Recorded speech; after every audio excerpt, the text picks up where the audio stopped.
Very expensive perfume. இதை தவிர்த்து என்ன புரிஞ்சுது?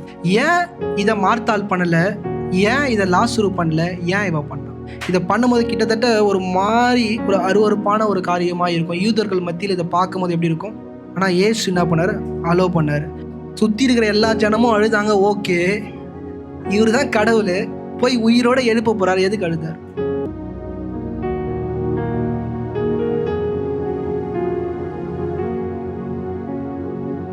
கர்த்தருடைய நாமம் மகிமைப்படுவதாக. இப்போ கூட நம்ம படித்த வேத பகுதியில் இருந்து சில காரியங்களை நான் போதிக்க விரும்புகிறேன். ஆனால் இந்த வசனங்களை கொண்டு அல்ல, சில சார அம்சங்களை வேத பகுதியில் வேறு இடங்கள்லேருந்து நான் போதிக்க என்ன பண்ணுறேன், விரும்புகிறேன். முதல் வசனம் யாராச்சும் வாசிங்க.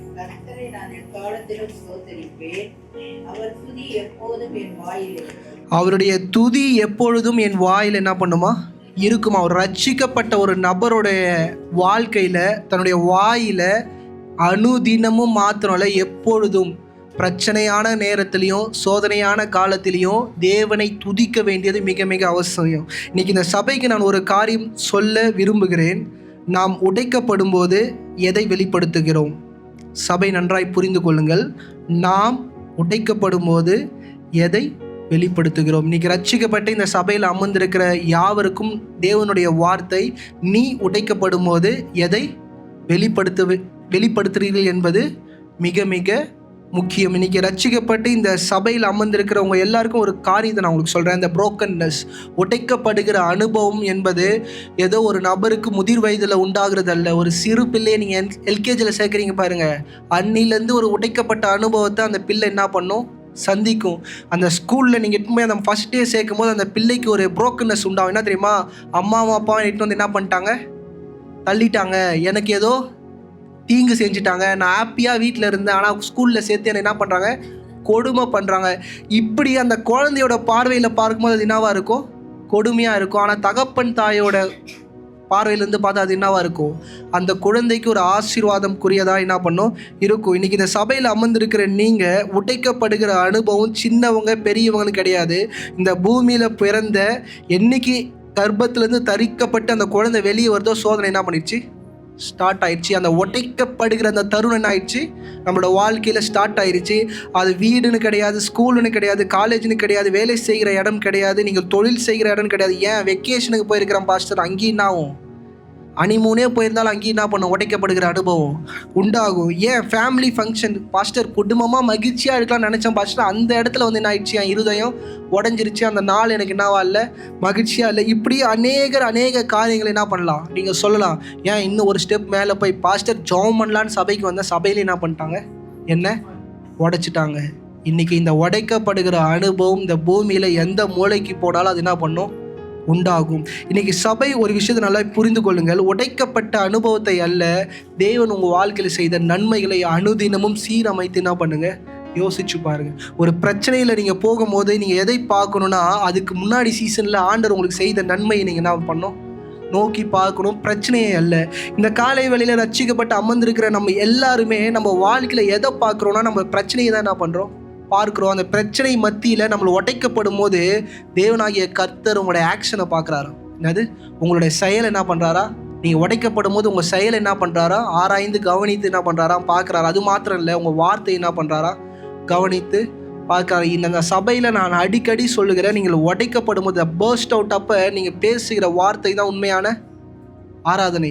மற்ற நல்லா இருக்கும்போது நீங்கள் பேசுகிறீங்க பாருங்கள், அது எதுவுமே தேவனுக்கு உகந்த வாசனை உள்ள ஒரு ஆராதனை கிடையாது. இந்த ரட்சிக்கப்பட்டு சபைக்குள்ளே அமர்ந்திருக்கிறீங்கன்னா அந்த இடத்துல மிக கவனமாக இருங்க. ஏன்னா ஊழியக்காரனாக நானே சில இடங்களில் பர்ஸ்ட் அவுட் ஆனது உண்டு. நானே என்ன பண்ணது, என் எமோஷனை சில நேரம் ஆண்டவர் என் மண்டையில் கொட்டி சொல்லுவார், இதான் நீ, என்னது நீ சிலது பண்ணின்னு இருக்கிறல்ல, அது நீ கிடையாது. இப்போ கோவப்பட்டு ஒரு காரியத்தை பண்ணல, இதான் நீ, இதான் உன்னுடைய சுபாவம், இது என்னுடைய சுபாவம் இல்லை. இன்னைக்கு கிறிஸ்து அடிக்கடி ரட்சிக்கப்பட்ட பிள்ளைங்கள்கிட்ட கோவப்படும் போது நீங்கள் வெளிப்படுகிற வார்த்தையை நோக்கி அவர் என்ன தெரியுமா சொல்கிறாரு? இதான் உன்னோட சுபாவம், இது என்னோட சுபாவம் கிடையாது. இன்னைக்கு ரட்சிக்கப்பட்டு அமர்ந்திருப்பீங்கன்னா உங்களோட பிரச்சனைகள் போராட்டங்கள் அழுத்தமாக இருக்குது பாஸ்டர்னா ஒன்னே ஒன்று புரிஞ்சுக்கோங்க. ரோமரின் புஸ்தகம் 8வது அதிகாரம் 28வது வசனம். அன்றையும் அவருடைய தீர்மானத்தின்படி இப்படி அழைக்கப்பட்டவர்களாய் தேவனிடத்தில் அன்பு கூறுகிறவர்களுக்கு சகலமும் நன்மையும் ஏதுவாக நடக்கிறது என்று அறிந்திருக்கிறோம். சகலமும் நன்மைக்கு ஏதுவா என்ன பண்ணுதா? பாஸ்டர், என் வீட்டில் ஒரு மரணம் பாஸ்டர். என்னது? என் வீட்டில் ஒரு மரணம் பாஸ்டர். ஆனால் ஆண்டவர் சொல்கிறார் சகலமும் என்ன ஆகுது? நன்மைக்கு எதுவாக தான் என்ன பண்ணுது, நடக்குதுன்னு சொல்லிட்டு ரட்சிக்கப்பட்ட பிள்ளை விசுவாசிக்கணும். பாஸ்டர், அந்த நபர் தான் என் வாழ்க்கையோட அடித்தளமே. ஆண்டவர் சொல்கிறாரு இது நன்மைக்கான காரியம். என்ன பாஸ்டர் இப்படி குழப்புறீங்க? ஏன்னா நீங்கள் ரட்சிப்பை முழுமை பெற்றுட்டீங்க என்பது உங்களுடைய சோதனைகள் மத்தியில் தான் நீங்கள் என்ன பண்ண முடியும், புரிந்து கொள்ள முடியும். ஏன்னா அப்போஸ்தலனாகிய பவுல் தெளிவாக சொல்கிறாரு, சோதனை அந்த சோதனை என்ன பண்ணாத, பெருசாக பேசாத. இந்த காலை வேளையில் இந்த சபையில் அமர்ந்திருக்கிற உங்களுக்கு 2 பேரை நான் கம்பேர் பண்ணி பேச போகிறேன். இஸ்ரவேல் ஜனத்தையும் 2 பெண்ணையும் நான் என்ன பண்ண போகிறேன், கம்பேர் பண்ண போகிறீங்க. பாஸ்டர், ஒரு ஆம்பளை நான் 2 பொம்பளை ஜெயிச்ச ஒரு காரியத்தை நான் உங்களோட என்ன பண்ண போகிறேன், பேச போகிறேன். ஒரு 2 பெண்மணிகள் ஜெயிச்ச ஒரு காரியத்தை தான் உங்களோட என்ன பண்ண போகிறேன், பேச போகிறேன். இன்றைக்கி அநேக நேரம் பைபிள் எடுத்து நீங்கள் திறந்து பார்த்தாலே ஜனங்கள் முறுமுறுத்த காரியத்தை நீங்கள் என்ன பண்ணலாம், நிறையா பார்க்கலாம். வேதத்தில் தேவன் தெரிந்து கொண்ட தன் சொந்த ஜனமே அவரை முறுமுறுத்ததை நீங்கள் என்ன பண்ணலாம், நல்லா பார்க்கலாம். யாத்திராகமம் 16வது அதிகாரம் 3வது வசனம். நாங்கள் இறைச்சி பாத்திரங்கள் அண்டையில் உட்கார்ந்து அப்பத்தை திருப்தியாகி சாப்பிட்ட எகிப்து தேசத்திலே கர்த்தரின் கையால் செத்து போனோமானால் தாவிலை இந்த கூட்டம் முழுவதையும் வட்டியினால் கொல்லும்படி நீங்கள் எங்களை புறப்பட பண்ணி இந்த வனாந்திரத்தில் அழைத்து வந்தீர்களே என்று அவரிடத்தில் சொன்னார். நல்லா கவனிங்க. அவரை அழைத்து வந்த தன்னுடைய ஊழியக்காரனை நோக்கி சொல்கிறாங்க, நாங்கள் எகிப்தில் நல்லா சாப்பிட்டோம், இறைச்சி சாப்பிட்டோம். ஆனால் இந்த இடத்துல இந்த வனாந்திரமான என் வாழ்க்கையில் என்ன இல்லை, ஒன்றுமே இல்லை. இன்றைக்கி சபை நன்றாய் ஒரு விஷயத்தை புரிந்து கொள்ளணும். எப்பயுமே நம்ம வாழ்க்கையில் நம்ம முந்தி வாழ்ந்த வாழ்க்கையும் இப்போ வாழ்ந்து கொண்டு இருக்கிற வாழ்க்கையை மட்டும்தான் நம்ம பார்க்குறோம்.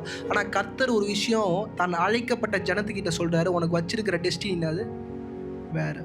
ஆனால் அந்த டெஸ்டினி எப்படி மாறுதுன்னா நம்ம வாயினால் என்ன பண்ணுது, மாறுது. இன்றைக்கி நல்லா கவனிங்க. இவங்க அந்த அப்பத்தையும் அந்த கறி துண்டையும் பார்த்தாங்களே தவிர 10 வாதை தேவனாகிய கர்த்தர் உண்டு பண்ணார். அதில் கடைசி வாதையில் த ஃபர்ஸ்ட் பார்ன் முதல் பேரான பிள்ளைகள் என்ன பண்ணுச்சு, மரணம் அடைஞ்சது. அந்த மரணத்தில் அந்த மரணம் அந்த குடும்பம் யாவையும் என்ன பண்ணல, சேரலை. இஸ்ரவேல் குடும்பத்தில் எந்த பிள்ளைகளும் என்ன பண்ணல, சாவலை.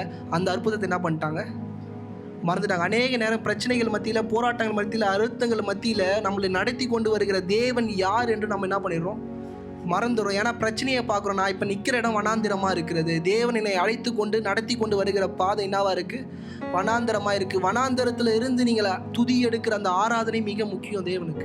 ஏன் இஸ்ரவேல் ஜனரை கானானுக்குள்ளே அனுப்புனா இதான் ரீசன். எல்லாத்துக்கும் முறுமுறுத்தாங்க. இன்றைக்கி வாழ்க்கையில் சில கசப்புகள் நடக்கும்போது நீங்கள் எல்லாத்துக்கும் முறுமுறுத்துக்கிட்டே உங்கள் வாழ்க்கையை நீங்கள் ஓட்டுவீர்களாலும் மிக கடினம். இன்றைக்கி பாஸ்ட்டாக நான் நிற்கிறேன், என் வாழ்க்கையில் நீங்கள் குறையே இல்லையான்னு கேட்டால் குறைகள்லாம் இருக்குது. நான் குறைய பார்க்கல, எனக்கு முன்னாடி போகிறேன் என் கர்த்தரை நான் என்ன பண்ணுறேன், பார்க்குறேன். என் பிரச்சனை பீக்கில் போகும்போது எனக்கு ஒன்று தெரியும், என்னால் இதை சால்வ் பண்ணவே முடியாது. போன வாரம் அழகாக சொன்னேன், ஒரு வாட்டி பேசி பாருங்கள். கேட்கலாம் வீட்டில் மூலையில் என்ன பண்ணுங்கள், அமர்ந்துக்கோங்க. என் ஒய்ஃப் வந்து சொன்னா, இந்த வசனம் இது எனக்காக என்ன பண்ணாரு, ஆண்டவர் பேசினார். உடனே நீங்கள் நினைக்கலாம், பாஸ்டர் உங்கள் வீட்டில் நீங்கள் 2 பேர் தானே இருக்கிறீங்க, என்னது கடவுள் பேசினா நம்ம என்ன பண்ண முடியாது, ஒன்றும் பண்ண முடியாது. சங்கீத புஸ்தகம் 106:13 சத்தமாக வாசிங்கம்மா. சங்கீதம் 100. சீக்கிரமாய் அவருடைய கிரியைகளை மறந்தார்கள், அவருடைய ஆலோசனைக்கு அவர்கள் காத்திராமல் வனாந்தரத்திலே இச்சையுள்ளவர்களாகி என்னானாங்களா, அவருடைய ஆலோசனைகளை அவர்கள் என்ன பண்ணாங்களாம்.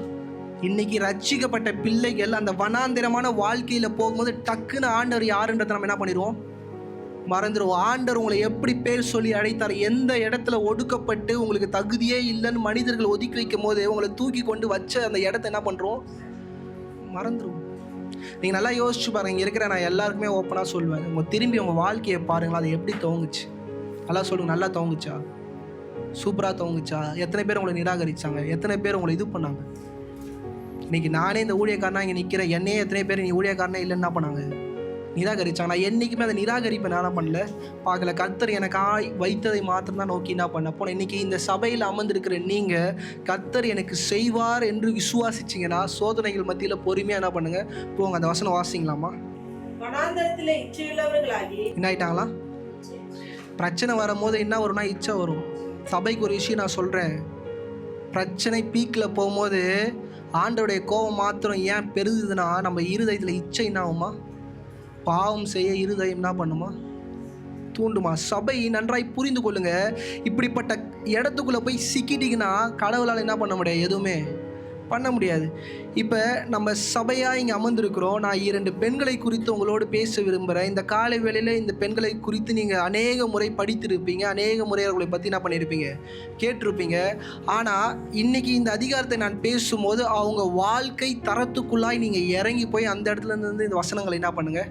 வாசிக்கும் போது தான் நான் சொல்லுகிற காரியம் உங்களுக்கு என்ன பண்ணும்? புரியும். யோவானின் புஸ்தகம் 12வது அதிகாரம் 1-2. பஸ்கா பண்டிகை வர 6 நாளைக்கு முன்னே இயேசு தாம் மரணத்திலிருந்து எழுப்பின லாசரு இருந்த பெத்தானியாவுக்கு வந்தார். அங்கே அவருக்கு ராவிருந்து பண்ணியிருந்தார்கள். மார்த்தாள் பணிவிடை செய்தாள். லாசருவும் அவரோடு கூட பந்தி இருந்தவர்களில் ஒருவனாய் இருந்தான். நல்லா கவனிங்க. மார்த்தாள் என்ன பண்றாளா? பந்திய ஏறெடுக்கிறா. தேவனாகிய கர்த்தருக்கு போஷிக்கிற இடத்துல யார் இருக்கிறா? இந்த மார்த்தாளை பற்றி எல்லாருக்குமே தெரியும். ஏன்னா இந்த மார்த்தாள் யார்? லாசருவோட சிஸ்டர். அது அக்காவா தங்கச்சான்னு கேட்டால் எனக்கு என்ன பண்ணாது? தெரியாது. ஆனால் குடும்பத்தில் 3 பேர், 3 பேரில் 2 பேர் என்ன பண்ணுறாங்க? இருக்கிறாங்க. இந்த இடத்துல இவ எப்படிப்பட்ட ஒரு பெண்ன்றதை உங்களால் என்ன பண்ண முடியாது? புரிஞ்சுக்கவே முடியாது. ஆண்டவருக்கு பணிவிடை செஞ்சா. இது மட்டும் தான் உங்களுக்கு புரியும். இது ஆண்டவருக்கு இவள் பணிவிடை செய்வது முதல் தடவை இல்லை. வேதத்தின் அடிப்படையில் இது 2வது முறை. முதல் தடவையை நம்ம பார்க்கணும். ஏன்னா அதை படித்தாதான் 2வது முறையை நம்மளால் என்ன பண்ண முடியும்? புரிஞ்சுக்க முடியும். லூக்காவின் புஸ்தகம் 10வது அதிகாரம் 40-42. மார்த்தாளோ பற்பல வேலைகளை செய்வதில் மிகவும் வருத்தம் அடைந்து அவரிடத்தில் வந்து, ஆண்டவரே, நான் தனியே வேலை செய்யும்படி என் சகோதரி என்னை விட்டு இருப்பதை குறித்து உமக்கு கவலை இல்லையா? ஆண்டவர்கிட்டே போயிட்டா, ஆண்டவரே என் தங்கச்சி என்ன பண்றா? எந்த வேலையும் செய்யாம உன்கிட்ட என்ன பண்றா? அமர்ந்திருக்கிறா. நான் நிறைய வேலை செஞ்சு என்ன பண்றேன்? கஷ்டப்படுறேன். ஆண்டவரே உமக்கு நியாயமா? இன்னைக்கு அநேக நேரம் நம்ம வாழ்க்கை இப்படி தான் கம்பேர் பண்ணிட்டு இருக்கணும். அவன் லைஃப் நல்லா இருக்கு, என் லைஃப் என்னவா இல்லை? நல்லா இல்லை. அவன் லைஃப் வேற விதமா போகுது, என் லைஃப் என்னவா வேற விதமா போயிட்டு, இப்படி அநேக கம்பாரிசன் நம்ம வாழ்க்கையில உண்டு. படிங்கம்மா. கவலை இல்லையா? எனக்கு உதவி செய்யும்படி அவளுக்கு சொல்லும் என்றாள். இயேசு அவளுக்கு பிரதித்திரமாக, மார்த்தாளே, மார்த்தாளே, நீ அநேக காரியங்களை குறித்து கவலைப்பட்டு கலங்குகிறாய். தேவையானது ஒன்றே. மரியாள் தன்னை விட்டு எடுபடாத நல்ல பங்கை தெரிந்து கொண்டாள் என்றார். மரியாள் தன்னை விட்டு எடுபடாத நல்ல பங்கை. இதை மட்டும் யாராச்சும் நம்ம வீட்டில் நம்ம புருஷனோ இல்லை நம்ம அப்பாவோ நம்ம அம்மாவோ சொல்லிட்டா என்ன பண்ணுவீங்க? தங்கச்சி சரி நீ தான் அது தப்புன்னு சொல்லி பாருங்களேன். இல்லை தங்கச்சி சமைச்சது சூப்பராக இருக்குது, நீ சமைக்கிறதுனால நல்லாவே இல்லைன்னு சொல்லி பாருங்களா. இதோட நான் என்ன பண்ண மாட்டேன்? சமைக்க மாட்டேன். இதோட நான் என்ன பண்ண மாட்டேன்? எதுவே பண்ண மாட்டேன். உனக்கு அவன் சின்ன பொண்ணு தானே ஒஸ்தி, அவளை வச்சு எல்லாத்தையும் என்ன பண்ணிக்கோ பார்த்துக்கோ. உனக்கு அவன் பெரிய பிள்ளை தானே ஒஸ்தி, அவனை வச்சு என்ன பண்ணிக்கோ. நான் இதோட இந்த வீட்டில் எதுவும் செய்ய மாட்டேன்ப்பா. நான் தான் பண்ண. எதுவும் பார்த்துருக்கிறீங்களா? அதுவும் பெண்கள் எஸ்பெஷலி அவங்களுக்கு நீங்கள் கொடுக்க வேண்டிய கிரெடிட்ஸை நீங்கள் கொடுக்கலனா, பெண்கள் யாரும் கோச்சுக்காதீங்க. என் கூடயும் எனக்கு அக்கா இருக்கிறா, எங்கள் அம்மாவும் ஒரு பெண் தான். நான் மொத்தமாக அப்படி இயல்பு அதான். நீங்களே யோசிச்சு பாருங்கள். உங்களை தள்ளிட்டு வேறு யாராச்சும் ஒருத்தர் உங்கள் கணவரோ இல்லை உங்கள் அப்பாவோ இல்லை உங்கள் அம்மாவோ தூக்கிட்டாங்க, இல்லை மாமியாரோ தூக்கிட்டாங்கன்னா எப்படி இருக்கும்? நான் இதோட பண்ண மாட்டேன்ப்பா. வீட்டுக்காரர்கிட்ட சொல்லி நான் இதோட பண்ண மாட்டேன். என்ன பண்ண மாட்டேன்? பண்ண மாட்டேன். அது அம்மாவாக இருந்தாலும் சரி, அப்பாவாக இருந்தாலும் சரி, மாமியாராக இருந்தாலும் சரி, பெண்கள் என்ன பண்ண மாட்டாங்க? அதோட தொடவே மாட்டாங்க. இன்னைக்கு காலைல கிளம்பும் போது என் ஒய்ஃப் கேட்டான், அயன் பண்ணுறது உங்களுக்கு என்ன இருக்குது? பிடிச்சிருக்கா? என்னை 2வது வாட்டி என்ன பண்ண சொல்கிறீங்க? அயன் பண்ண சொல்கிறீங்க. நான் சொன்னேன், நான் மெசேஜ் எடுத்துன்னு இருக்கிறேன், என்னால் முடியல, நானே என்ன பண்ணிப்பேன் முடியலன்றதுக்காக தான் உங்ககிட்ட நான் பண்ணேன் கொடுத்து. அப்போ நான் அயன் பண்ண மாட்டேன். அயன் பாக்ஸ் தூக்கி போட்டு பாதி சட்டையோட நிற்குது. நான் சொன்னேன், இது மெசேஜில் இதுனாது இதை பற்றி தான் நான் எடுத்து நிற்கிறேன், நீ கரெக்டாக என்ன பண்ணுறேன் கொடுக்குறேன். இன்றைக்கி உடனே பாருங்கள், நான் அயன் பண்ணுறது உனக்கு நல்லா இருந்தால் நான் என்ன பண்ணுறேன்? அயன் தொடர்ந்து பண்ணுறேன். சும்மா ஏனோ தானோ நீ என்கிட்ட கொடுப்ப அந்த வேலையினா நான் என்ன பண்ண மாட்டேன். இது இருதயம்.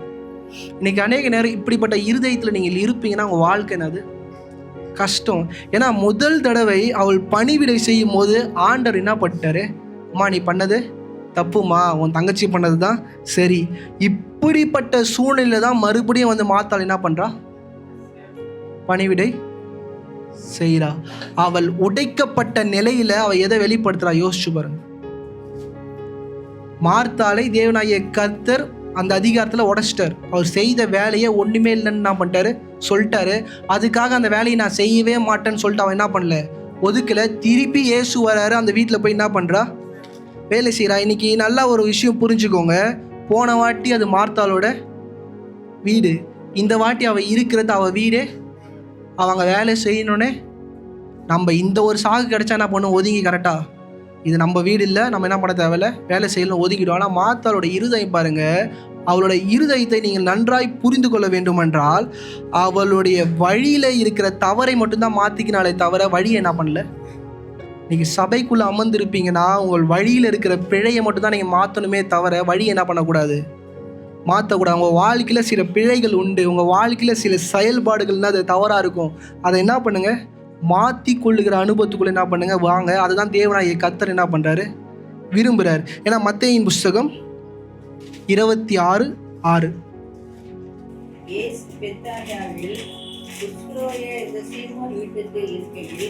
ஒரு ஸ்திரீ விலையேற பெற்ற பரிமள தைலமுள்ள வெள்ளைக்கல் பரணியை கொண்டு வந்து. நல்லா கவனிங்க, யார் வீட்டில் இந்த இன்சிடென்ட் வந்து பார்த்தீங்கன்னா சீமோன் இங்கே ஒரு வீட்டில் நடக்குது. இந்த வீட்டுக்கும் மார்த்தாள் வீட்டுக்கும் என்ன கிடையாது, சம்மந்தமே கிடையாது. ஆனால் அந்த வீட்டில் வந்து வரா, அந்த வீட்டில் யாரும் பெண்கள் என்ன பண்ணல, இல்லை ஒரு ஆண் மட்டும்தான் இருக்கிறாரு. உடனே என்ன பண்ணுறா, என் மேசி அங்கே இருக்கிறாரு, அவருக்கு நான் காரியங்கள் என்ன பண்ணுவேன், செய்வேன். இன்றைக்கி சபை நான் இன்றைக்கி சொல்கிறேன், சில காரியங்கள் செய்யும் போது சில தவறுகள் இல்லை சில நோ இல்லை சில ரிஜெக்ஷன் உங்கள் வாழ்க்கையில் வரும்போது நீங்கள் என்ன பண்ணாதீங்க, முடிவு எடுக்காதீங்க.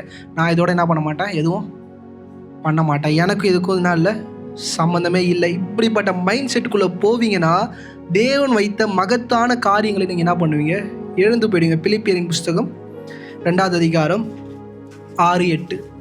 அவர் தேவனுடைய ரூபமாய் இருந்தும் தேவனுக்கு சமமாய் இருப்பதை கொள்ளையாடின பொருளாக எண்ணாமல் தம்மை தாமே வெறுமையாக்கி. இன்னைக்கு இந்த சபைக்குள்ள இருக்கிற நம்மளை என்ன பண்ணணும், அவருடைய சமூகம், அவருடைய ஊழியம், அவருடைய சித்தம்னு வரும்போது உங்களை என்ன ஆக்கணும், வெறுமையாக்கி உங்களை என்ன பண்ணணும், அங்கே ப்ரைடு இருக்கக்கூடாது, கர்வம் இருக்கக்கூடாது, நான் தான்ற விஷயம் எதுவுமே என்ன பண்ணக்கூடாது. ஏன்னா அது யாரோட சமூகம், ஆண்டவருடைய சமூகம்.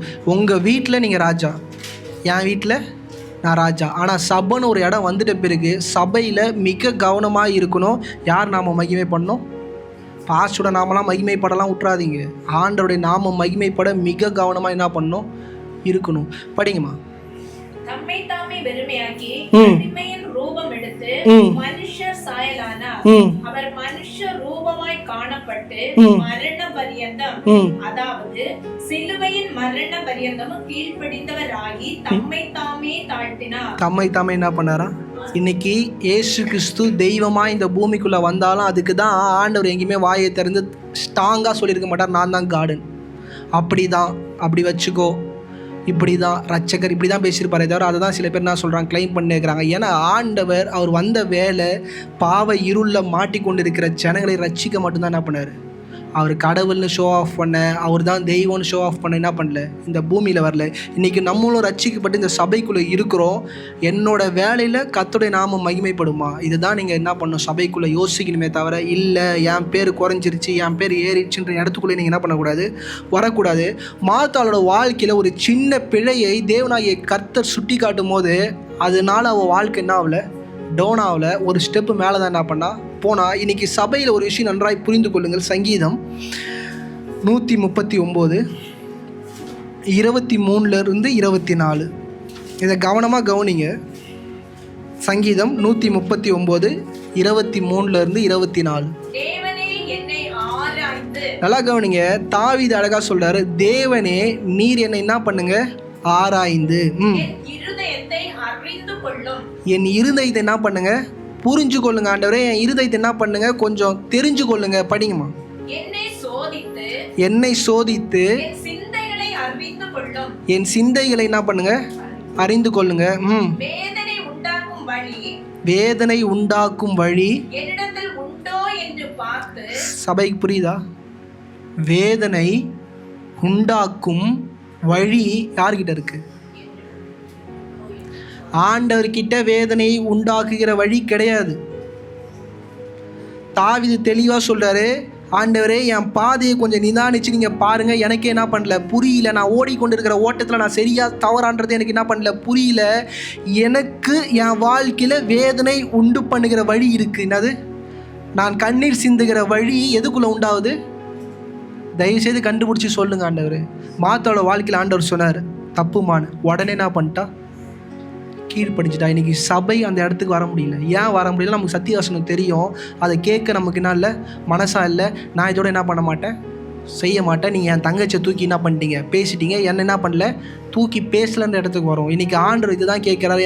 ஆவிக்குரிய தேவ பிள்ளைகளும் இதான் சொல்கிறாங்க. சங்கீதக்காரன் தாவீது சொல்கிறான், ஆண்டவரே என் வழிக்குள்ளே எனக்கு வேதனை நிறைந்த காரியம் என்ன பண்ணுது இருக்குது, அதை நீங்கள் எனக்கு கண்டுபிடிச்சி எனக்கு வெளிப்படுத்தி தாங்க, சத்திய வசனத்தில் எனக்கு வெளிப்படுத்தி தாங்க, நான் என்ன பண்ணுறேன், விட்டுறேன்ற. ஆனால் இந்த கால வெளியில் சபையில் அமர்ந்திருக்கிற நீங்கள் சத்திய வசனங்கள் உங்களை தேடி வரும்போது உங்கள் வாழ்க்கையை எந்த அளவுக்கு நீங்கள் மாற்றிக்கொள்கிறீர்கள் என்பது மிக மிக அவசியம். இன்றைக்கி மார்த்தாளை விட்டுலாம் அடுத்த ஒரு பெண் இருக்கிறா. அவள் வாழ்க்கையில் அவள் பண்ண காரியம் மிக மிக முக்கியமான ஒரு காரியம். இந்த சபைக்குள்ளே அமர்ந்திருக்கிறீங்க, நான் தேவனை நேசிக்கிறேன்னா இந்த காரியத்தை நீங்கள் நன்றாய் நீங்கள் புரிந்து கொள்ள வேண்டியது மிக மிக அவசியம். யோவான் 12வது அதிகாரம் 3வது வசனம்.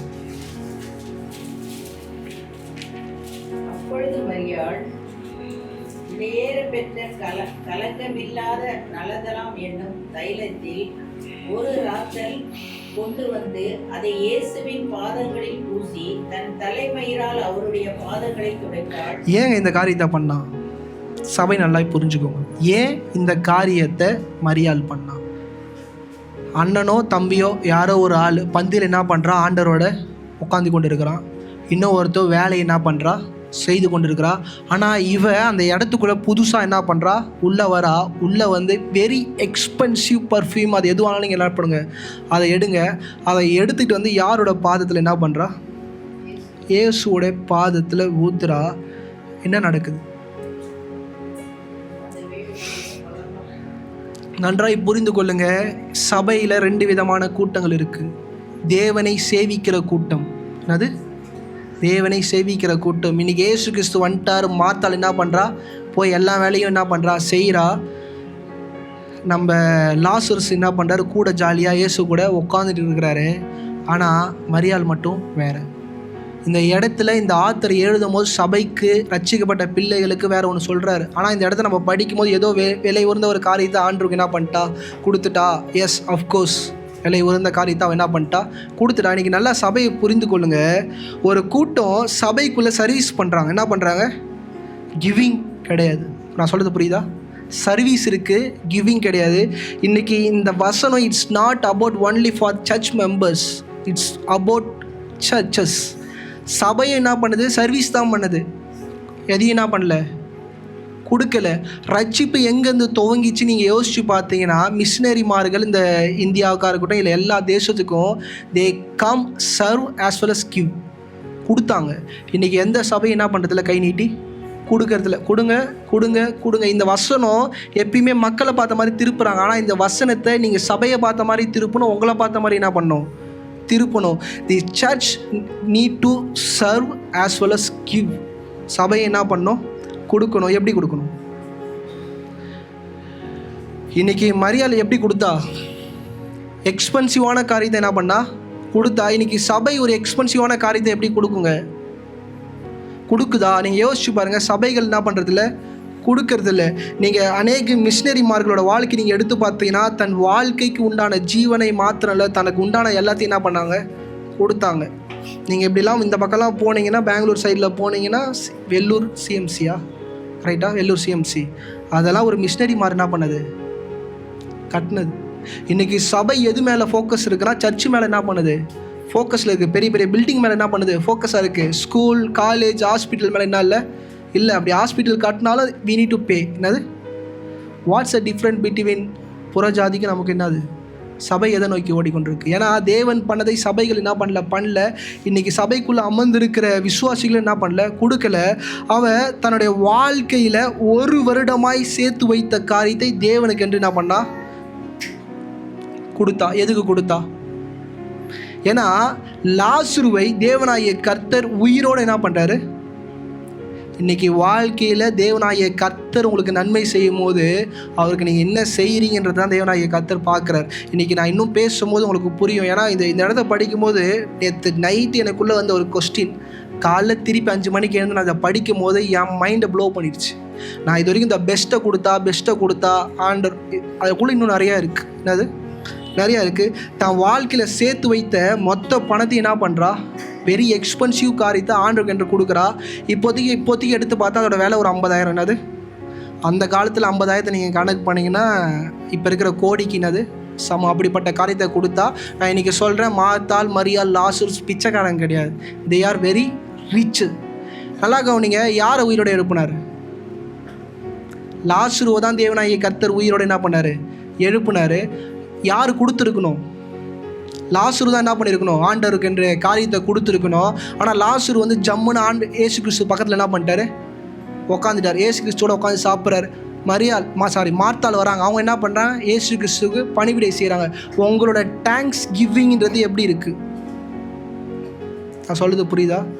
ஆண்டவருக்கு நீங்கள் திருப்பி நன்றி செலுத்துகிற விதம் எப்படி இருக்கிறது? ஆண்டவர் செய்த நன்மை எப்படிப்பட்டது? நீங்கள் ஆண்டவருக்கு என்று திருப்பி செய்தது எப்படி?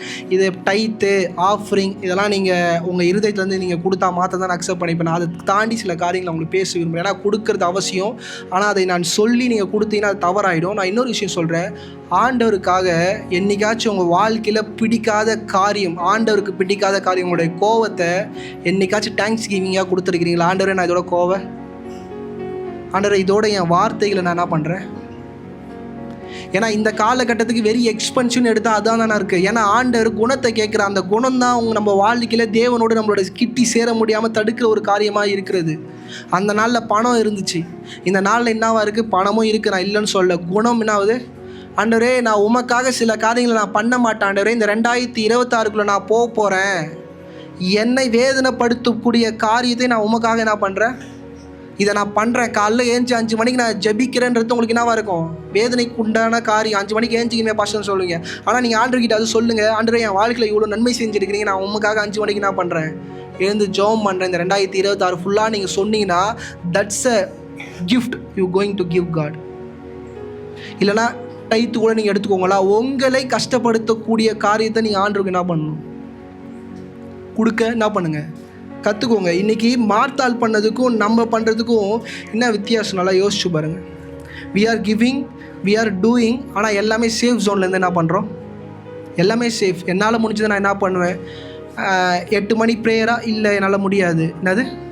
We can easily say no to God.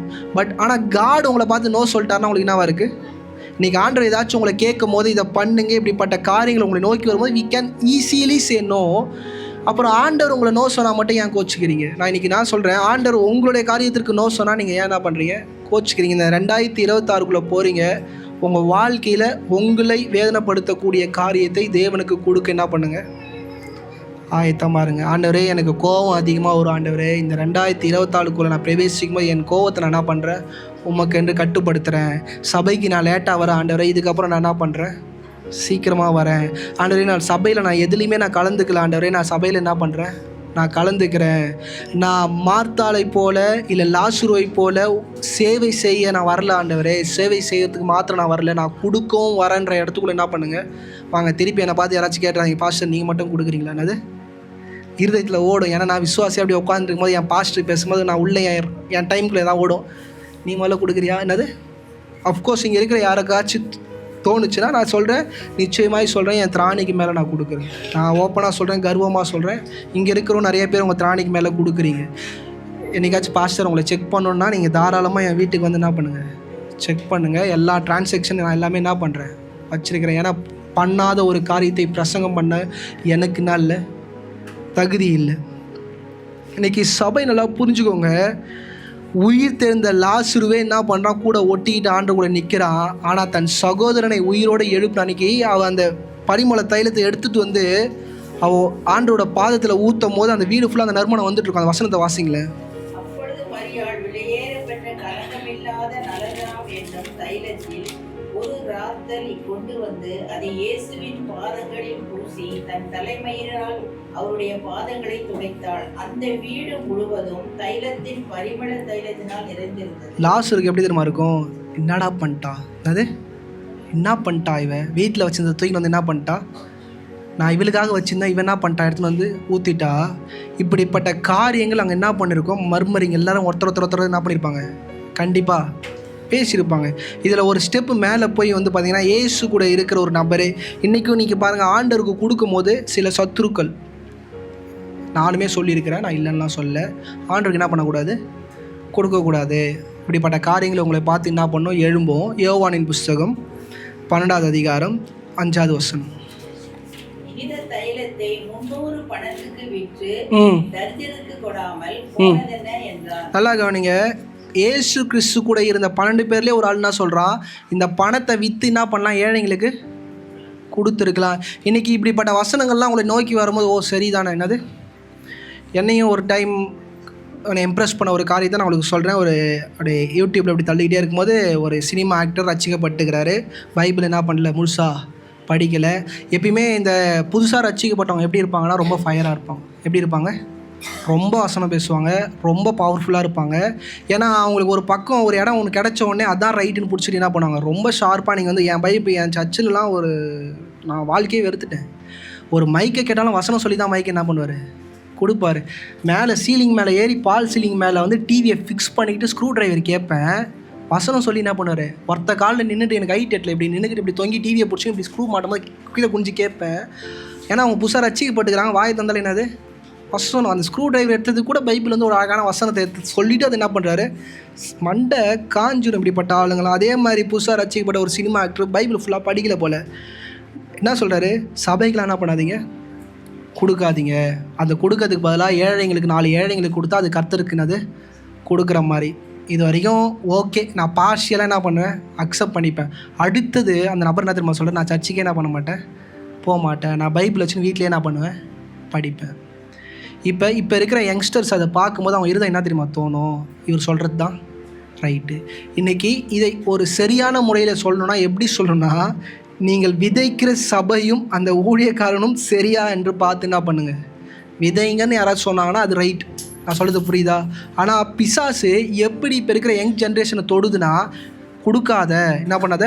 இன்றைக்கி நான் ஃப்ராங்காக சொல்கிறேன், கொடுக்கலை, எந்த காரியத்தையும் பண்ணலைன்னா ஆட்டோமேட்டிக்காக சபைகள் எல்லாமே என்ன பண்ணப்படும், மூடப்பட்டுச்சுன்னா என்ன ஆகும், தி காஸ்பல் என்ன ஆகாது, ரீச் அவுட் ஆகாது. இன்றைக்கி இருக்கிறாங்க அவரோட பார்ஷியலான அண்டர்ஸ்டாண்டிங்கில் பார்த்தா கெட்ட ஊழியக்காரர்களும் அநேகர் இருக்கிறாங்க. ஆனால் நல்ல ஊழியக்காரங்களும் இந்த பூமியில் என்ன பண்ணுறாங்க, உயிரோடு தான் இருக்கிறாங்க. ஆண்டவருக்காக ஓடுகிறவர்கள் என்ன பண்ணுறாங்க, இருக்கிறாங்க. ஏன் நான் இது சொல்கிறேன்னா, இப்படிப்பட்ட காரியங்கள் வரும்போது உங்கள் சிந்தையை சிதற விடாமல் நீங்கள் கவனிக்க வேண்டியது மிக மிக அவசியம். ஏன்னா 12:6 வாசிங்களேன்.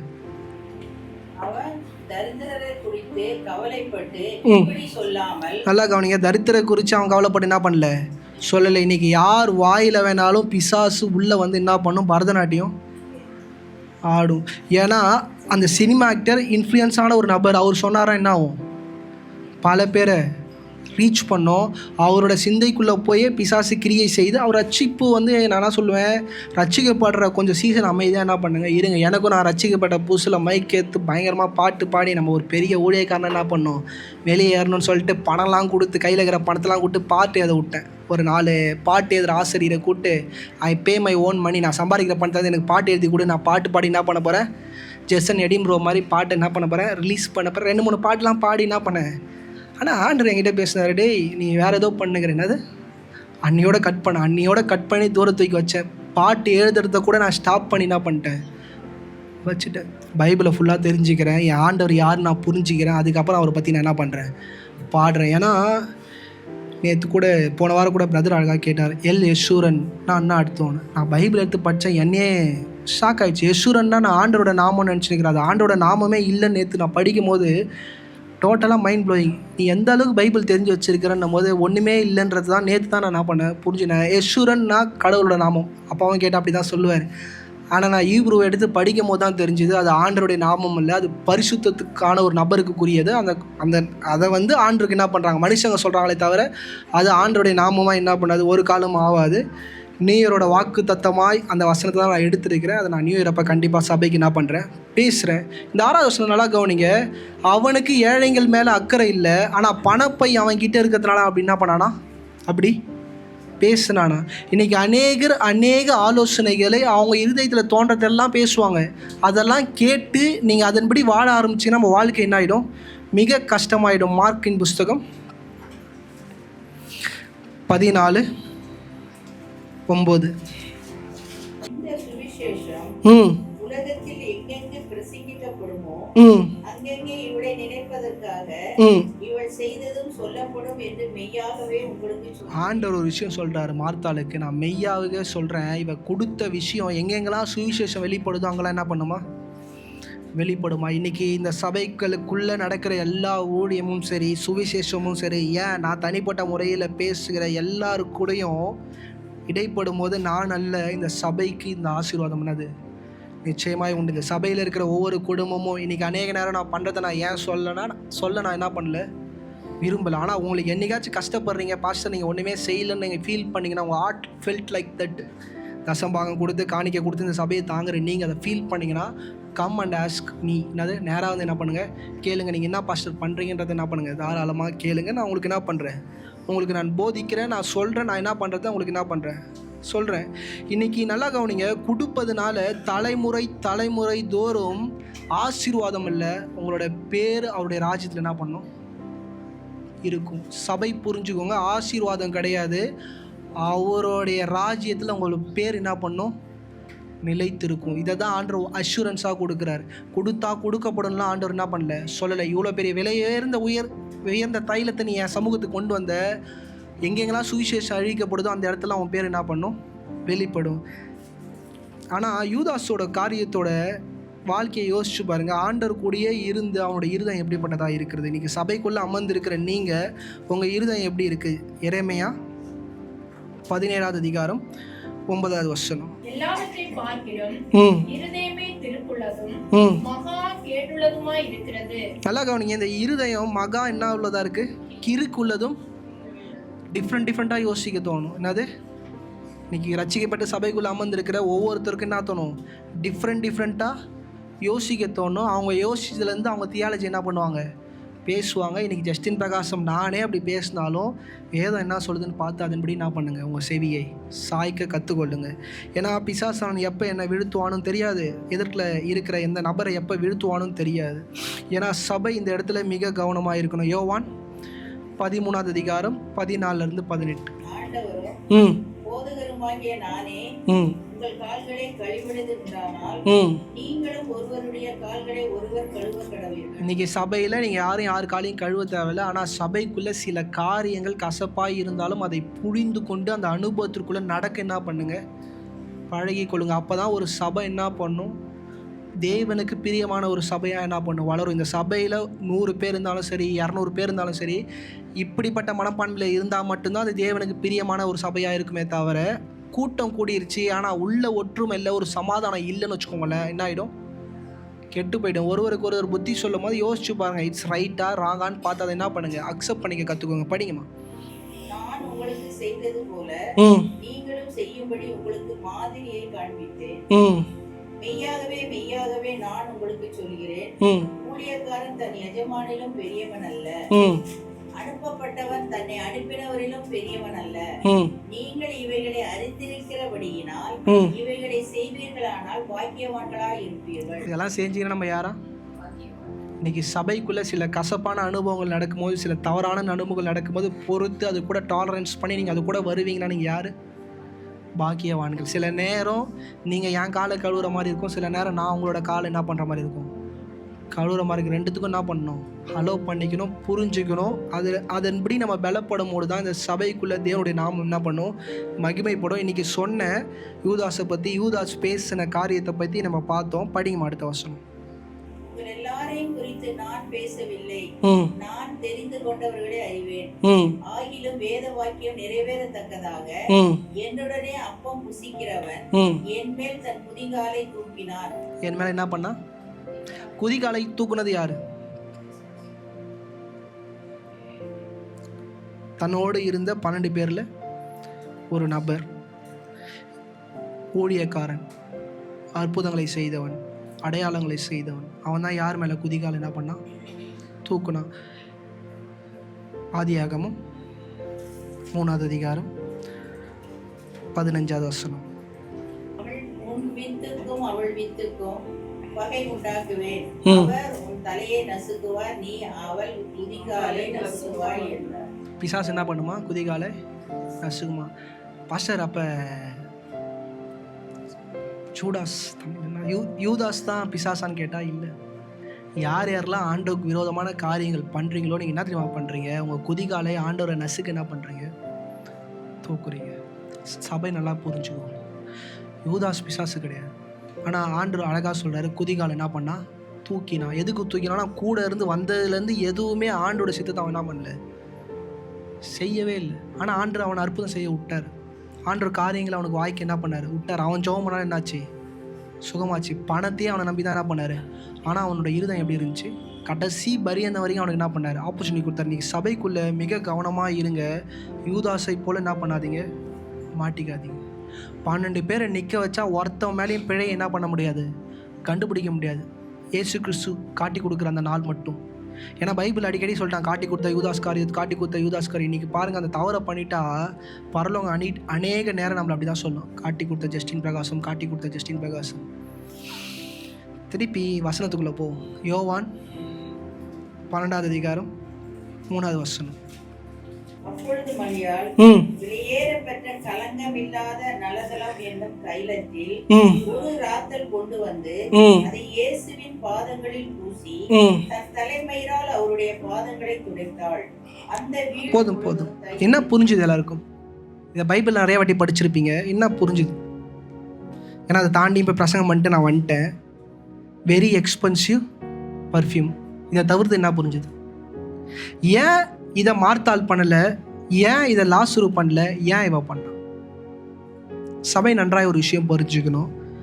இந்த இடத்துல 2 பேருடைய காரியம் வெளிப்படுகிறது. இயேசு கிறிஸ்து கிட்ட வரும்போது இயேசு கிறிஸ்து என்ன பண்ணல? அவ்வளோ எக்ஸ்பென்சிவான காரியத்தை அவர் பாதத்துக்கிட்ட கொண்டு வரும்போது அவர் என்ன பண்ணல? நோ சொல்லலை. ஏன் அவரோட பாதத்தை அவர் தொட என்ன பண்ணல? நோ சொல்லலை. 2வது விஷயம், அவரோட கூந்தல்னால பாதத்தை தொடுறதுக்கு அவர் என்ன பண்ணல? நோ சொல்லலை. அங்கே உட்காந்து இந்த 12 சீஷர்களுக்கும் பதிசேயர்களுக்கும் ஒரு மாதிரி ஆக்வர்டாக இருந்துச்சு அங்கே நடந்த விஷயம். நான் இயேசு கிறிஸ்து அலோவ் பண்ணுறாரு. இதை பண்ணும்போது கிட்டத்தட்ட ஒரு மாதிரி ஒரு அருவருப்பான ஒரு காரியமாக இருக்கும். யூதர்கள் மத்தியில் இதை பார்க்கும்போது எப்படி இருக்கும்? ஆனால் இயேசு என்ன பண்ணார்? அலோவ் பண்ணார். இன்றைக்கி சபை தேவனுடைய இருதயம் எப்படிப்பட்டதுன்றதை நீங்கள் நல்லா புரிந்து கொள்ளுங்க.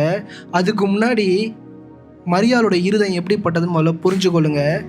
இன்றைக்கி ஒரு டவலை எடுத்து அவன் என்ன பண்ணியிருக்கலாம்? காலை தொடச்சிருக்கலாம். இன்றைக்கி உங்கள் காலை, என் காலை குடிஞ்சு பாருங்கள், என்னவாக இருக்கும்?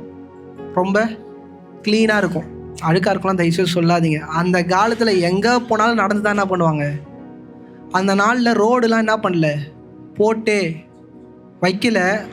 குன்று குழியுமா தண்ணி ஓடுறது, சாக்காடை ஓடுறது, இந்த மாதிரி விஷயங்கள் எல்லாமே இருக்கும். இதில் தான் இயேசு கிறிஸ்து என்ன பண்ணார்?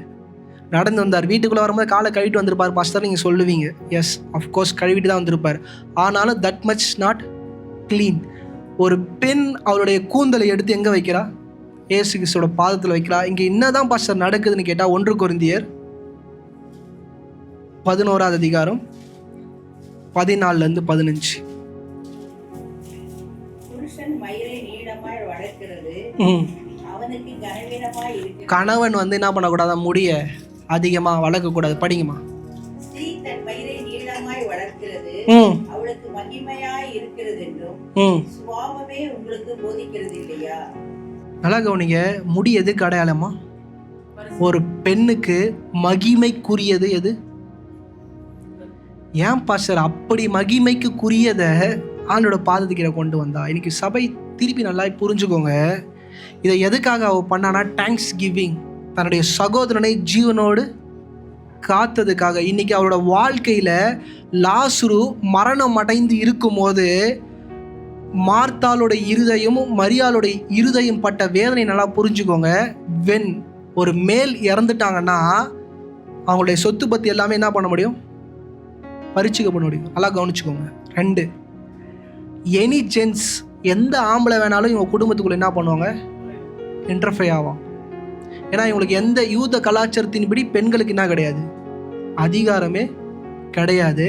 த ஸ்காலர்ஸ் சேஸ், பைபிள் அறிஞர் ஒன்று சொல்கிறாங்க, ஒன்று 2 பேரும் விடோவாக இருக்கணும், இல்லை 2 பேருமே திருமணம் ஆகாதவர்களாக இருக்கணும்.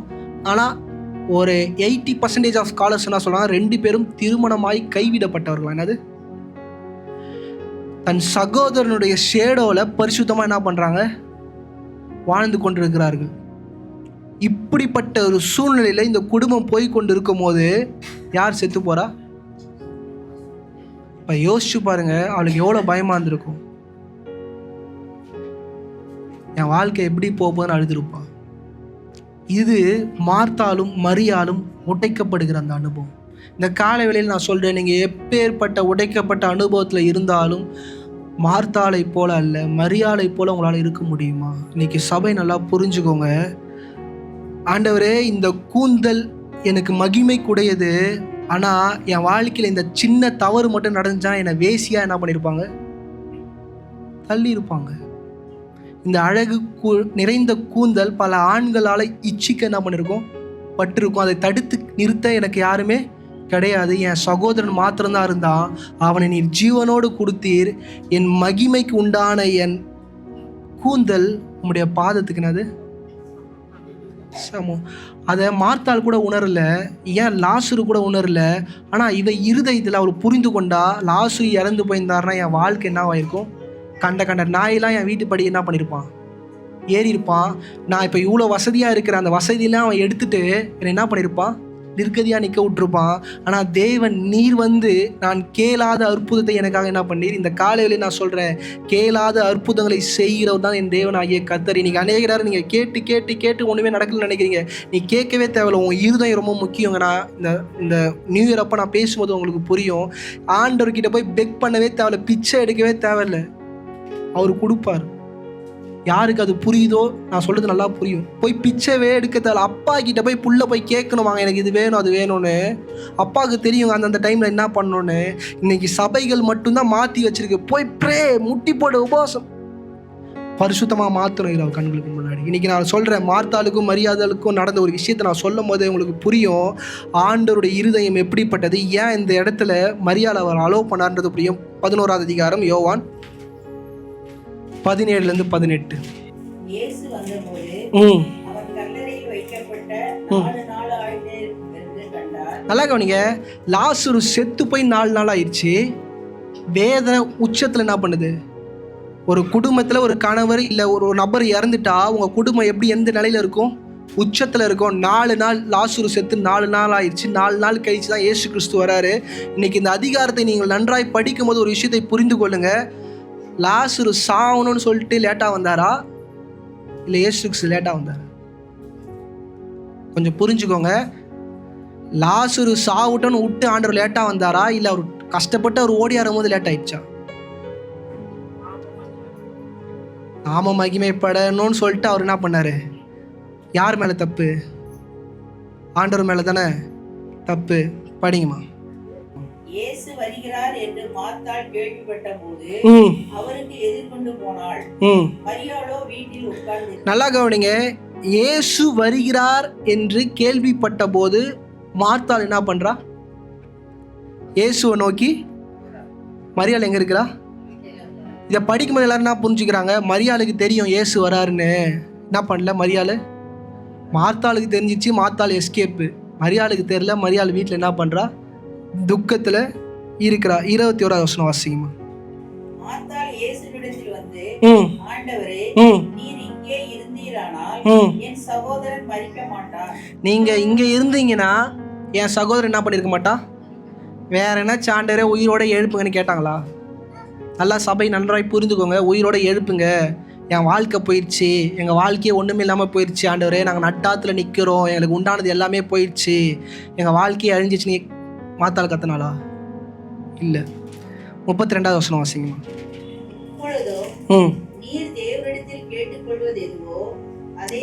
இல்லைம்மா 32. இப்போ மரியாள் என்ன பண்ணுறா, இப்போ மரியாளுக்கு தெரிஞ்சிச்சு இயேசு கிறிஸ்து என்ன பண்ணிட்டாங்க, வந்துட்டாங்க. இயேசு கிறிஸ்து எங்கே மார்த்தாளோட பேசினாரோ அதே இடத்துல தான் நிற்கிறார். கல்லறை நோக்கி என்ன பண்ணல, அமைதியாக நிற்கிறார். இப்போ மார்த்தாள் கிட்ட பேசின இயேசு கிறிஸ்து இப்போ அடுத்தது யாருக்கிட்ட பேச போறாரு, மரியாள் கிட்ட பேசுறாரு. படிங்க பிரதர். அவள் பாதத்தில் என்ன பண்ணாரு உங்களுக்கு தெரியுதா? ஒரே ரட்சிப்பு, ஒரே ஊழியக்காரர், ஒரு விதமான விசுவாசி, முதல் விசுவாசி என்ன பண்ணாங்க, ரெண்டாவது விசுவாசி என்ன பண்ணாங்க? படிங்க பிரதர். அவர் பாதத்தில் விழுந்து, ஆண்டவரே, நீர் இங்கே இருந்தீரானால் என் சகோதரன் மரிக்க மாட்டான் என்றார். ஏதாச்சும் மாற்றி சொன்னாங்களா? அக்கா என்ன டைலாக் சொன்னாங்களோ அதே டைலாக் தான் யார் சொல்கிறா? தங்கச்சியும் சொல்கிறாங்க.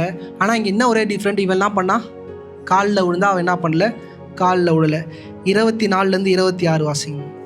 அதற்கு மார்த்தாள், உயிர்த்தெழுதல் நடக்கும் கடைசி நாளிலே அவனும் உயிர்த்தெழுந்திருப்பான் என்று அறிந்திருக்கிறேன் என்றால், இயேசு அவளை நோக்கி, நானே உயிர்த்தெழுதலும் ஜீவனுமாய் இருக்கிறேன்.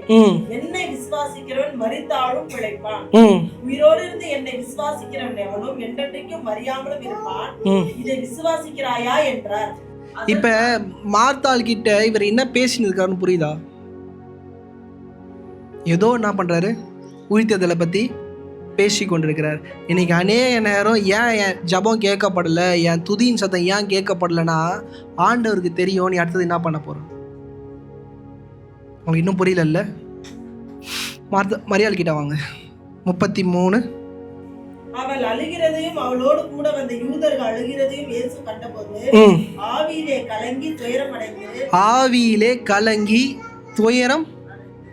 எதுக்கு ஆவியில் அவர் கலங்கணும், எதுக்கு அவர் துயரப்படணும்? சபை நன்றாக புரிந்து கொள்ளுங்க. இந்த காலை வேளையில ஏன் தேவனை யாராலையும் புரிந்து கொள்ள முடியலன்னா, அவளோட இருதயம் வேற, நம்மளோட இருதயம் என்ன பண்ணல. லாசரு செத்து போயிட்டானா? நீங்க சொல்லுங்க. அவரோட பார்வையில லாசரு செத்து போயிட்டானா? இப்படி போய் உயிரோட என்ன பண்ண போறாரு? எழுப்ப போறாரு. எதுக்கு அவரோட ஆவி கலங்கணும், எதுக்கு அவர் துக்கப்படணும்? 35 வசனம் வாசிங்கம்மா. ஏசு என்ன பண்ணாரு? சுத்தி இருக்கிற எல்லா ஜனமும் அழுதாங்க, ஓகே. சுத்தி இருக்கிற எல்லா ஜனமும் அழுதாங்க, ஓகே. இவரு தான் கடவுள், போய் உயிரோட எழுப்ப போறாரு. எதுக்கு அழுதார்? சபை நன்றாய் புரிந்து கொள்ளுங்க. மார்த்தாள் அவள் கிட்ட வரும்போது அடுத்தது மார்த்தாள் என்ன பண்ண போறாருன்றத ஆண்டவர் கண்ணால பார்த்தார். மரியாள் அவள்கிட்ட வந்து அதே விஷயத்த பண்ணும் போது ஏன் அவள் அழுகுறான்னா, என் கூட இருக்கிற 12 சீசர்கள் கூட என்னை புரிஞ்சிக்கல. ஆனால் இந்த உயிர் தேர்தலை நான் பண்ணி முடிச்சிட்ட பிறகு நீ இப்போ பாதத்தில் விழுந்த, ஆனால் அப்போ என் பாதத்தில் நீ விழ போகிற விதமே என்னது புரியுதா? Thanks giving. அற்புதமே நடக்கலை, அற்புதமே நடக்கிறதுக்கு முன்னாடி பாதத்தில் என்ன பண்ணா? விழுந்தா. ஆனால் அற்புதம் நடக்க போகிற விஷயம் யாருக்கு தெரியும்? இயேசு கிறிஸ்துவுக்கு தெரியும். ஆனால் அற்புதம் நடந்து முடித்த பிறகு லாசருவும் மரியாதை என்ன பண்ணுவாங்க? சும்மா மார்த்தாளை வந்து என்ன பண்ணுவாங்க? சும்மா வந்து நிற்பானுங்க. லாசரு சும்மா என் டேபிளில் உட்காந்து என்ன பண்ணுவான்? என் கூட சாப்பிடுவான். மார்த்தாள் என்ன பண்ணுவான்? சின்ன வேலைகள் என்ன பண்ணுவான்? எனக்காக செய்வா. நீ மட்டும்தான் உன்கிட்ட இருக்கிற விலை உயர்ந்த காரியங்களை மாத்திரம் இல்லை, நீ மகிமையாக நினைக்கிற உன் கூந்தலை எடுத்து என் பாதத்தில் என்ன பண்ணுவேன்? வைப்பன்னு நினைச்சு அவர் அழுதாரு. அது நான் தெரிந்து கொண்ட 12 பேர்லையும் இப்படிப்பட்டவள் இல்லையே என்று என்ன பண்ணாரு? சபை புரிஞ்சுக்கோங்க. ஆண்டவர் அந்த இடத்துல உடைக்கப்பட்டார். இப்படி ஒரு விசுவாசத்தை நான் என்ன பண்ணல. எல்லாரும் நினைக்கிறாங்க மரியாள் வந்தா ஆண்டவர் கண்ணீர் விட்டார், லாசரு செத்து போயிட்டான், அதுக்காக நான் ஃப்ரெண்டு என்ன பண்ணிட்டாரு? செத்து போயிட்டார். அடுத்தது என்ன பண்ண போறா? நான் திருப்பி இந்த பெத்தனியாவுக்கு வருவேன், இவங்கெல்லாம் என் கூட ஜாலியாக அமருவாங்க. ஆனால் இவன் மட்டும் நன்றி இருதயத்தோடு என்ன பண்ணுவா? 10 குருடர்கள் ஆண்டவர் கண்ணை திறந்து விடுவார். ஒருத்தன் மட்டும் தான் என்ன பண்ணுவா? கிட்ட வருவா. இன்னைக்கு நான் இன்னைக்கு சபைக்கு சொல்கிறேன், நீங்கள் எப்படி ஆண்டவர் நன்மை செஞ்சோன்னே அவர் கிட்ட வரீங்க, அது ஆண்டவருக்கு நல்லா தெரியும். நீங்கள் என்ன ஏமாற்றலாம், உங்களை சுற்றி இருக்கிற மனுஷங்களை என்ன பண்ணலாம்? ஏமாற்றலாம். நீ அற்புதத்தை பெற்றுக்கொண்ட அடுத்த நொடியில் நீ என்ன பண்ணுன்றது ஆண்டவருக்கு என்ன பண்ணும்? ஏன் பாஸ்டர் என் வாழ்க்கையில் இவ்வளோ கஷ்டம்? ஏன் பாஸ்டர் தெரியும். ஆண்டவர் ஒரு நன்மையும் உனக்கு செய்யும் போது அவருக்கு வலிக்கிற வலி அவருக்கு மட்டும்தான் புரியும், தெரியும். மார்த்தாள் அசால்ட்டாக வந்து என்ன பண்ணுவா? பணிவிடை செய்வா. அவள் நினச்சிக்கிட்டா அதுவே நான் பண்ணுறது பெரிய விஷயம். லாசரு நினச்சிக்கிட்டா நான் அவங்க கூட உட்கார்றதே என்னது பெரிய விஷயம். ஆனால் மரியாள் வந்து தன் தலைமயிர் கனத்துக்குரியது. அவள் திருப்பி அவள் கல்யாணம் பண்ணான்னா அவருடைய புருஷனுக்குரியது. நீங்கள் பைபிள் எடுத்து படிச்சிங்கன்னா தலைமயிர் பிலாங்ஸ் டு ஹஸ்பண்ட். அதை எடுத்துக்கிட்டு வந்து உங்கள் பாதத்தில் வச்சு, ஆண்டவரே என் வாழ்க்கை ஒன்றுமே இல்லாமல் முடிஞ்சிருக்கும், நீர் தந்ததுக்கு இது ஏமாத்துறோம். என்னது? நீர் தந்ததுக்கு இது என்னது? ஏமாத்துறோம். சீஷர்கள் தன் பாதத்தை தொட அலோ பண்ணாத இயேசு கிறிஸ்து இவளை என்ன பண்ணாரு? அலோவ் பண்ணார். அவர் அலோவ் பண்ணும்போது அவர் என்ன தெரியுமா சொல்ல வந்தார் 12 சீசர்களுக்கு? 12 பேரை விட இவன் எனக்கு தகுதியானவர். அதுக்கு முன்னாடி ஒரு வேசியை என்ன பண்ணுவார்? அலோவ் பண்ணுவார். ஒரு வேசியை தன் பாதத்தோட என்ன பண்ணுவார்? அலோவ் பண்ணுவார். அடுத்தது மரியாதை என்ன பண்ணுறாரு? அலோவ் பண்ணுறாரு. இந்த காலவெளியில் புரிஞ்சுக்கோங்க, ஆண்டவருடைய சமூகத்துக்கு நீங்கள் எப்படி வரீங்க, ஆண்டவர் உங்கள் வாழ்க்கையில் நன்மை செய்த பிறகு அவருடைய சமூகத்துக்கு நீங்கள் எப்படி வந்து நிற்கிறீங்கன்றத ஆண்டவர் என்ன பண்ணுறாரு? பார்க்குறாரு. ஆனால் நம்ம எதுக்கு தெரியுமா போகிறோம்? அடுத்த நன்மைக்கு நம்ம என்ன பண்ணிடுறோம்? தயாராகிடுறோம். ஆண்டவர் நீங்கள் செய்கிறதை குறித்து, நீங்கள் செயல்பாடை குறித்து அவர் கண்ணீர் சிந்தனவங்க. அது கஷ்டத்தில் வர கண்ணீர் இல்லை, ஆனந்த கண்ணீர். அவர் சிலுவையில் சிந்தின கண்ணீரை காட்டிலும் இந்த இடத்துல அவர் சிந்தினதை விலையேற பெற்றதை என்ன பண்ணார்? நினைச்சார். நான் தெரிந்து கொண்டதை காட்டிலும் நான் தெரிந்து கொள்ளாத அந்த ஸ்திரீ விலையேற பெற்றோல்னு சொல்லிட்டு அவன் என்ன பண்ணார்? வாழ்க்கையில் அவர் முடிவு பண்ணார். இருக்கிறவங்களை கண்களை மூடி